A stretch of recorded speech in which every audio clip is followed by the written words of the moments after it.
drépanocytose avec Taylor n'est plus mon combat avec Taylor contre la drépanocytose, mais mon combat contre la drépanocytose pour tous ces enfants malades à travers le monde. Parce que je suis devenue, malgré moi, la maman de tous les enfants malades au monde. Tous, ils m'appellent maman. Même leur maman m'appelle maman. Parce que j'ai compris une chose, que, comme l'a dit Aimé Césaire, ma voix est la voix de tous ces malades trop affaiblis pour avoir une voix. Voilà. Alors donc, je vous demande, à votre humble niveau, de venir nous donner un coup de main à l'association, même si vous êtes dans vos associations respectives, parce que la santé n'a pas de prix.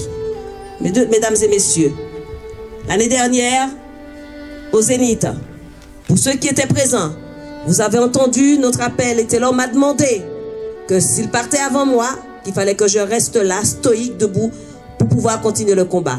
Vous m'avez vu, comme diraient les jeunes, péter un câble sur scène. Juste avant de monter sur scène, j'ai reçu un appel téléphonique. Une personne qui me remerciait pour tout ce qu'on avait fait et tout ce que j'avais fait pour les malades. Et cette personne est en train de me dire, Jenny, merci, merci. Et à un certain moment, elle me dit, malgré tout ce que vous avez fait, vous n'avez pas su sauver mon enfant. Je lui dis, votre enfant est mort? C'était juste avant de partir pour aller au Zénith pour un concert. Elle me dit, non, mon enfant n'est pas encore mort, mais on va bientôt le débrancher. Donc je voulais vous parler juste avant de partir.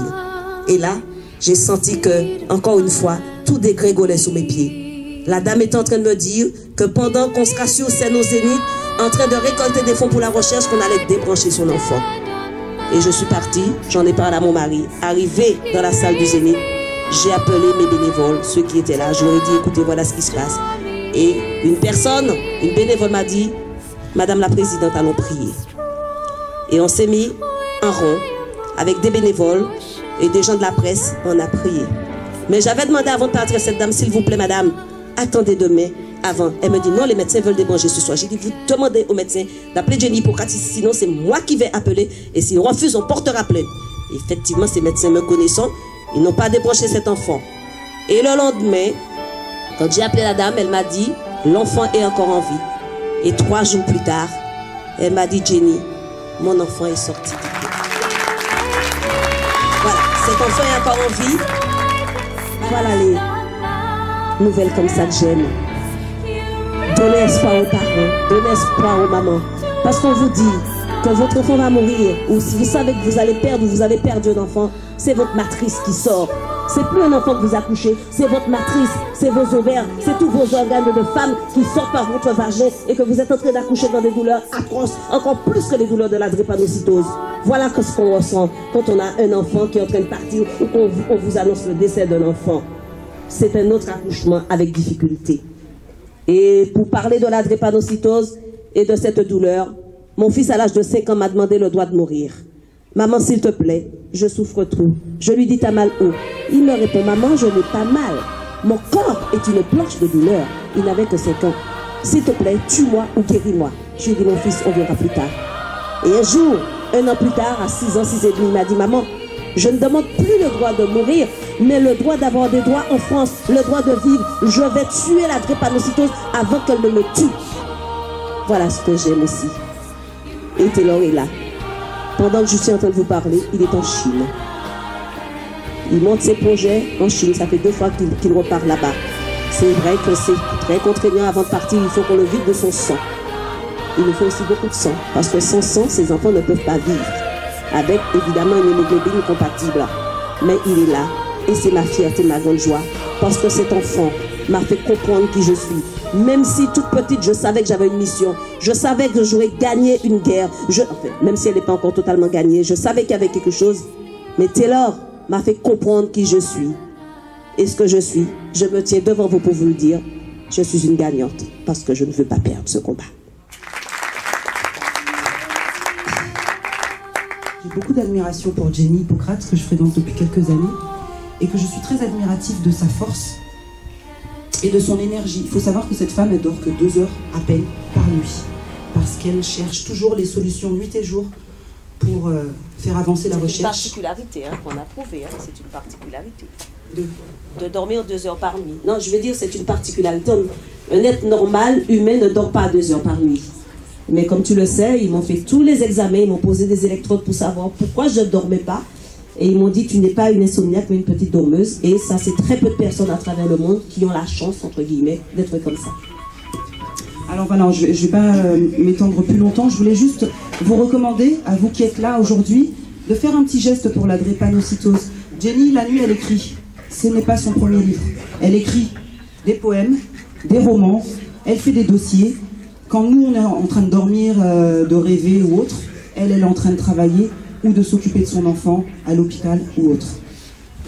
J'aimerais, ou les enfants des autres, effectivement. Puisqu'il y a beaucoup, dans l'association, on s'occupe, je fais partie de l'association, entre parenthèses, même si je ne suis pas concernée personnellement par la maladie, mais je suis touchée. Ce que je voudrais vous dire, c'est un petit geste, s'il vous plaît. Aujourd'hui, demain, après-demain, quand vous voulez, au moins acheter un ouvrage de Jenny Hippocrate, si ce n'est pas celui-ci, un autre, parce que tous les fonds sont reversés à la recherche. Ce n'est pas une blague, ce n'est pas... voilà, de toute façon, la comptabilité de l'association est totalement transparente. Et en plus, ce sont des livres intéressants. On vous a lu quelques extraits de son dernier roman, j'ai pu percevoir quelques sourires. Et puis là, on va aller directement à la dédicace. Mais s'il vous plaît, faites un petit geste. Et même sur le site de l'association, vous pouvez faire un don libre à partir de 1 €. Comme dit souvent Jenny, 1 € plus 1 €. Et c'est un drépano qu'on sauve. Ça vient de Taylor. Donc, et je vous conseille aussi de vous inscrire dès maintenant pour le concert au Zénith Drépaction qui aura lieu le 15 juin. Parce que l'an dernier, on n'avait pas assez de billets pour tout le monde. Voilà, c'est tout ce que je voulais vous dire et j'espère que cet après-midi littéraire vous a plu. Merci à vous. Merci à vous. Bon, j'avais demandé beaucoup d'applaudissements pour Jenny, beaucoup d'applaudissements pour Nathalie, pour Judith, pour voilà. Oui, allô? Bonjour et bon courage toujours. Je voudrais savoir comment la RATP a réagi avec le livre d'Aminata. Hein, parce qu'en fait, tu leur colles pas mal de vérités là. Je ne suis pas sûr qu'ils soient toujours heureuses de les entendre. Mais en fait, la RATP a très bien réagi. J'attends toujours de dîner avec le directeur de la ligne 13 qui m'a gentiment invité. Et cependant, nos agendas respectifs ne nous permettent pas justement de dîner ensemble. Mais il m'a déjà invité, hein, c'est déjà ça. Et aussi, le directeur d'une autre ligne, je ne sais plus laquelle, si c'est la 9 ou la 4, aussi m'a invité. Donc, en fait, la RATP a bien accepté ce livre. Cependant, je pense que le livre, le problème, c'est... on est entre nous, je vais vous le dire, c'est plus au niveau des médias nationaux. D'accord ? Apparemment, il y en a quelques-uns qui ont parlé de mon livre, mais ils ne m'ont pas invité. Et donc, je pense qu'il y a une forme de discrimination toujours, hein, comme tous les autres ouvrages. Et voilà, parce qu'il y a certaines personnes qui m'ont téléphoné, en sachant que j'étais antillaise, n'ont pas redonné un signe de vie. Certains médias. Voilà, donc je pense que c'est plus à ce niveau-là, même si la RATP pour le moment, voilà, on est à l'amicale, hein, donc sont les agents de la RATP, je pense qu'ils n'auraient pas fait ça s'il n'y avait pas quand même du soutien de la direction, enfin bref. Mais en tout cas, Monsieur Dumontet, j'ai son nom en tête, il m'a effectivement invité et il m'a dit qu'on va dîner sur la ligne 13. Plus exactement, à Miroménil, qui m'a dit. Voilà. Mais tout le monde me surnomme Tata. J'aurais pu m'appeler Anne-Sophie de quelque chose, Catherine de quelque chose, Charlotte de quelque chose, ou encore Manon ou Marie-Elisabeth, mais je m'appelle Aminata. Je ne vous dirai pas mon nom de famille. De toute façon, si je vous le dis, vous répondrez, je le savais. Qu'est-ce qui peut rimer avec Aminata? Alors ce sera Tata, tout court. Non, tout court. Ce n'est pas mon nom de famille. Vous avez sans doute lu tout court eh bien non, c'est tout court. Un point, c'est tout. Ce qui veut dire que je n'ajoute rien derrière mon prénom. Ah, mes origines, là non plus, je ne vous les mentionnerai pas. De toute manière, si je vous le dis, vous répondrez également, je le savais. Je travaille dans les bureaux comme tout le monde, mais pas comme tout le monde. Car je ne fais ni du secrétariat ni du standard. Je ne prends pas de notes quand le patron s'adresse à moi.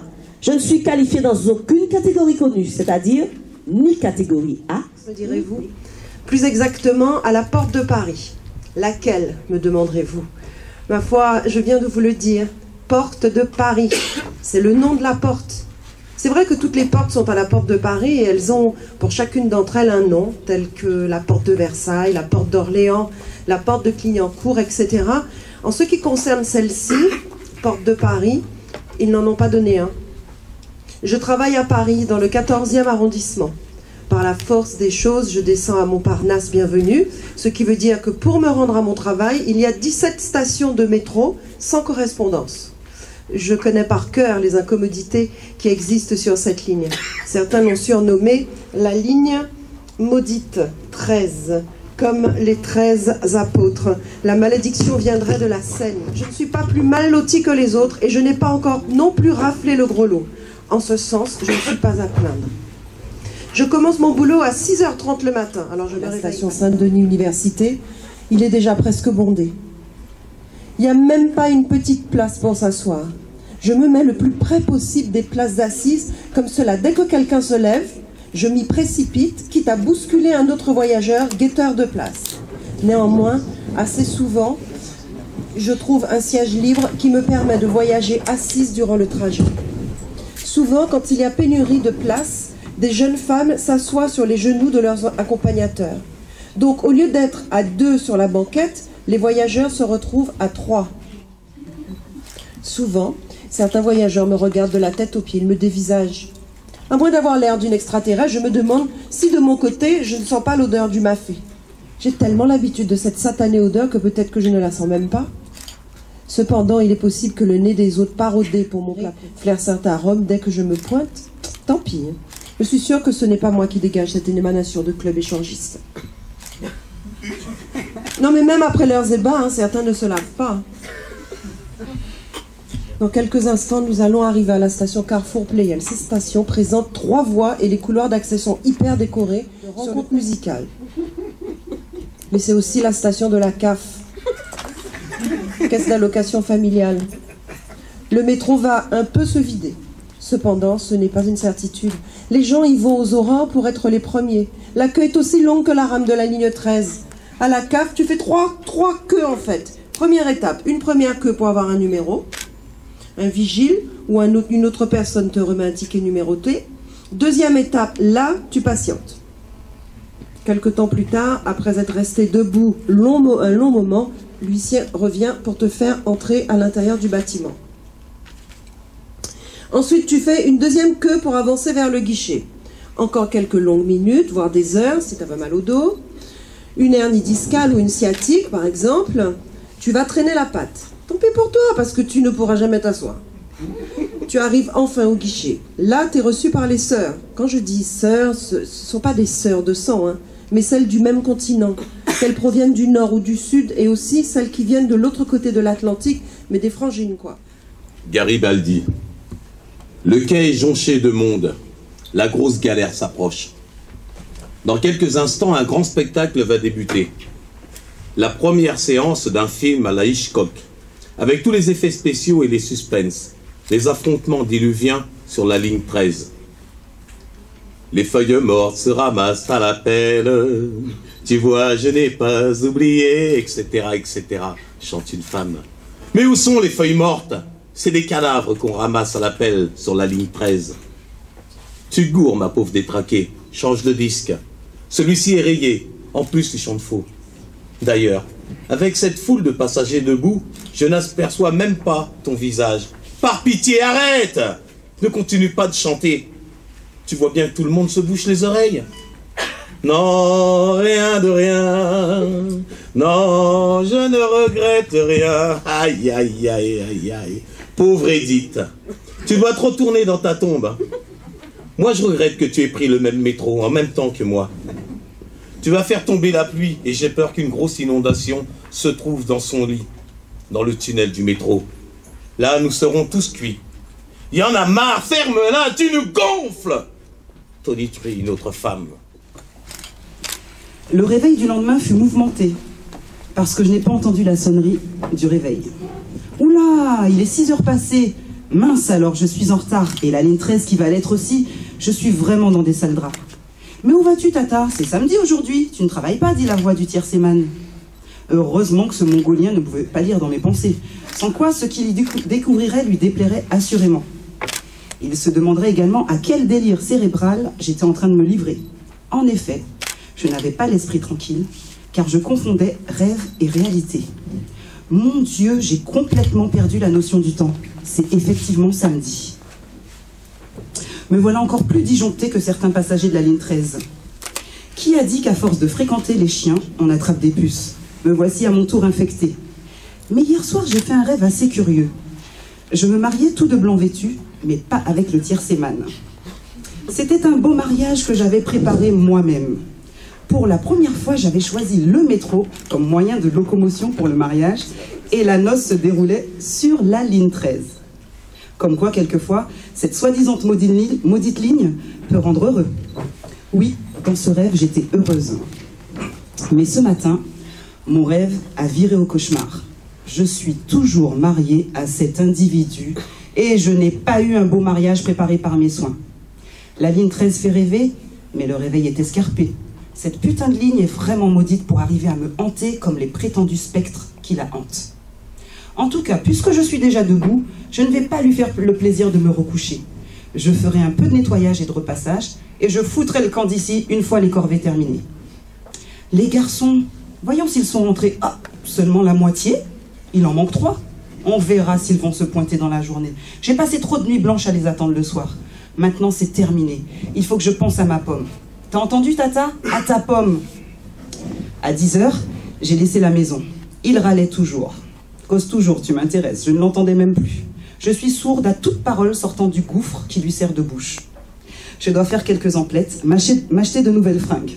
Avec les pantalons, j'ai beaucoup de mal à cause de mon derrière cambré et ma taille de guêpe. Les stylistes n'y ont pas tellement pensé. Je prendrai le temps qu'il faudra pour moi. Je me sermonnais. Tata, c'est maintenant que tu réagis, il fallait le faire beaucoup plus tôt. Tu as perdu toutes les belles années de ta vie.